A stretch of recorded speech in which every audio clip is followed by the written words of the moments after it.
We've talked about Kevin Orr, the emergency manager there, as being sort of I find him to be just a really sort of fascinating figure. We'd like to get him in the car. We'd love to get him morning commute, in the Mr. car. Orr. Yeah.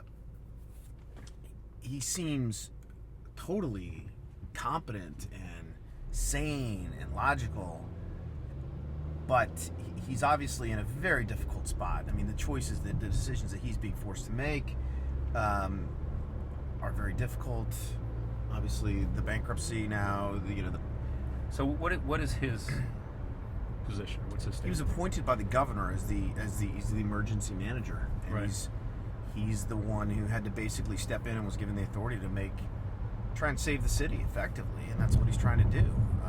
And it turns out the only way that they can do that now, in his estimation, is through Chapter 9 bankruptcy, which, he took these. He's been battling with the creditors. I mean, Detroit owes something like 100,000 different companies, 100,000 different creditors, but some major stakeholders, banks and bondholders and whatnot, and he was trying to convince them of the wisdom of taking pennies on the dollar, because right.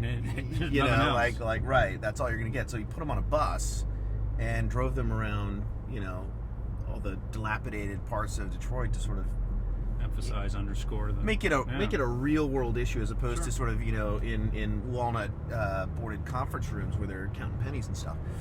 And it just seems like the pension funds are now in court trying to block the bankruptcy, saying it's illegal. because like here, Right. it's part of the state constitution that you cannot diminish pensions. Right. Right? Which is the same thing we have going on here, which is insane. Right. It's insane. You seem to be fired up about Detroit. Do you think it's because it's a sign of horrible things to come, or you just are obsessed with Detroit? This was the jewel of the Midwest. I mean, they were booming, right? Right. And it's been sort of a stunning collapse. Now,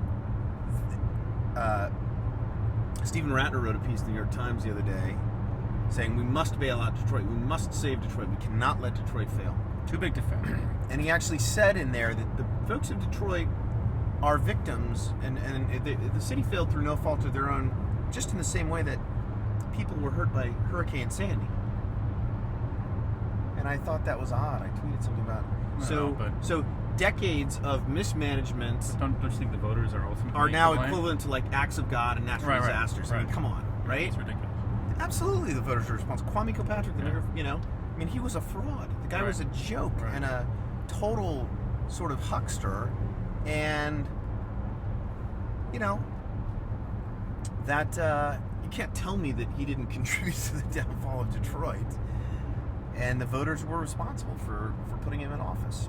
But this incestual behavior of hiring your friends and your relatives and your party hacks, both on the Republican side and the Democratic side, has picked the pockets of citizens in Illinois and in Detroit, and pension deals that were structured because I'm going to give you political workers, right, to make sure you're elected, and in return you're going to give me a sweet pension deal for my members. That's not sustainable.